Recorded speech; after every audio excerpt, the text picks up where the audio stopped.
Okay, so how much is this gonna cost me?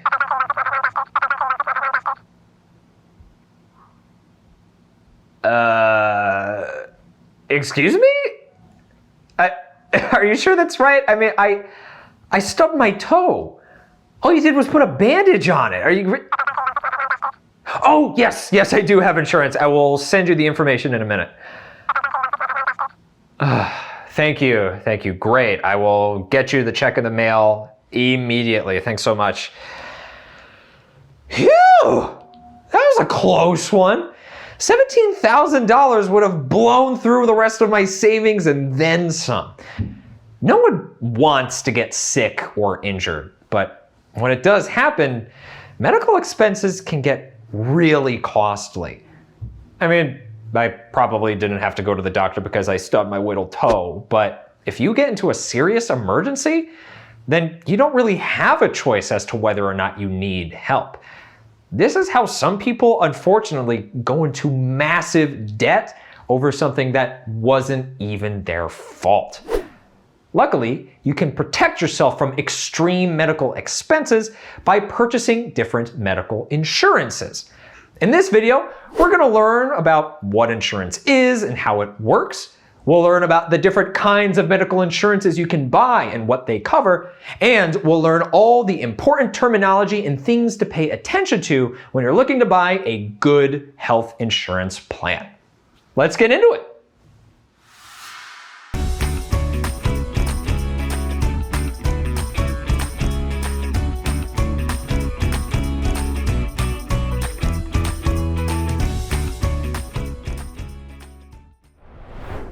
At its very essence, insurance is just a big safety net made of money. People that join the insurance plan are known as policy holders, and they each contribute small amounts of money each month, known as premiums, to build this safety net. Then, when one of those people finds themselves in a bad situation that costs them way too much money, they're allowed to use the money in that safety net to break their fall and get back on their feet. A lot of people don't know this, but you actually get discounts on stuff just for having insurance. For example, a doctor might normally charge $150 for something, but for those of you who have a certain insurance policy, you only have to pay $100. Different insurances cover different medical procedures. Health insurance covers a huge range of services that you would normally expect when you go to the hospital or the doctor's office. It covers stuff like regular checkups, emergency services, vaccinations, prescription medications, and surgeries. Not every insurance covers every procedure though, so be sure to read those little details whenever you're choosing one. Now, you'd think that everything on your body kind of falls under health insurance, right? But oftentimes that's just not the case.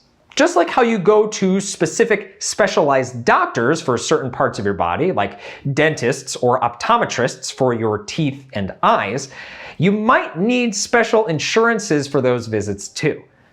Dental insurance covers everything you get at the dentist, stuff like cleanings, fillings, and root canals. And vision insurance is the same, but for your optometrist or ophthalmologist. It covers things like eye exams, new glasses, and corrective surgery. Insurance sounds pretty simple at first, and then you start getting into deductibles and your copay and your coinsurance and your out-of-pocket maximums, and oh, is my doctor in-network or out-of-network? And it all just, it gets complicated. So let's take a second, take a deep breath, and go over all of these terms and what they mean for your health insurance. Your deductible is the amount of money that you have to pay before your insurance kicks in. Think of it like the point at which your insurance stops you and says, hey, wait a minute, you seem to be spending a lot of money here. Let us help you with the rest. Once your insurance kicks in, usually it doesn't pay for everything, even though it helps you. You will probably need to pay a copay or co-insurance, or both. A copay is a set amount of money you need to pay for certain things. For instance, refilling a prescription medication might always cost you $30 each time. Or maybe a visit to the family doctor because you're sick will cost you $50 copay. Some insurance policies will have you pay the copay even if you haven't reached the deductible yet. In these cases, your copay does not contribute to the deductible amount. And that confuses a lot of people, so be sure to pay attention to it in your guided notes. A co-insurance is a set percentage of the total cost that you're responsible for after you've reached your deductible. So here's an example. If you haven't hit your deductible yet, then a $2,000 procedure is going to cost you $2,000. But if you have hit your deductible by that point, then you might only be on the hook for a 20% co-insurance. In other words, you're only paying $400 for a $2,000 procedure. The insurance company is paying for the other 80% of it. And this is where health insurance can really start protecting your wallet. So you get discounts on your medical expenses just for having the insurance. Then, once you reach the deductible, you get an even bigger discount. But the real savings come when you reach the out-of-pocket maximum, which is the point where you've shelled out so much money that your insurance company will step in and say, you can put your wallet aside. I've got this from here. Ooh, right. I should also probably mention that all of this usually only applies if your doctor is in the insurance plan's network, or in-network for short. Doctors sign agreements with insurance companies that say they agree to all the terms of the insurance plan and will accept your insurance at their office. But if a doctor does not agree with the insurance plan, then they are out of the plan's network.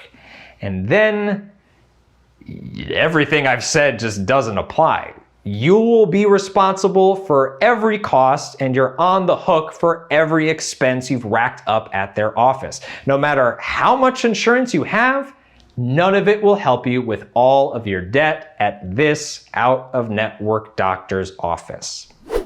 So, whenever you go shopping for a new insurance policy or a new doctor, always make sure that your doctor is in network so that you can avoid surprise medical bills. You're also going to want to understand the relationship between premiums, the amount that you're paying each month just to have the insurance, and deductibles, the amount you need to spend before your insurance kicks in. Plans with lower deductibles will typically have higher premiums, and a low premium will mean that your deductible is high. People who are generally healthy and rarely go to the doctor will choose plans with low premiums.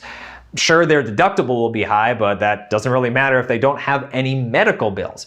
And they'll still be covered just in case of any sudden illness or medical emergency.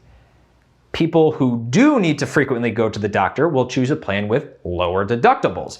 Yeah, the premium will be high, but they're going to be thankful for that once that low deductible and that sweet out-of-pocket max hits, and the only thing they have to worry about is the premium. Just, if this is you, make sure that your insurance actually covers the procedures you need. There are a lot of different types of insurances, and we can cover all of them in one video. In our next lesson, Insurance Part 2, we're going to go over some asset insurance, insurance for your home or vehicle. We'll also go into some more optional insurances that some people like to have because of their personal lifestyle, things like travel insurance and pet insurance. See you next time.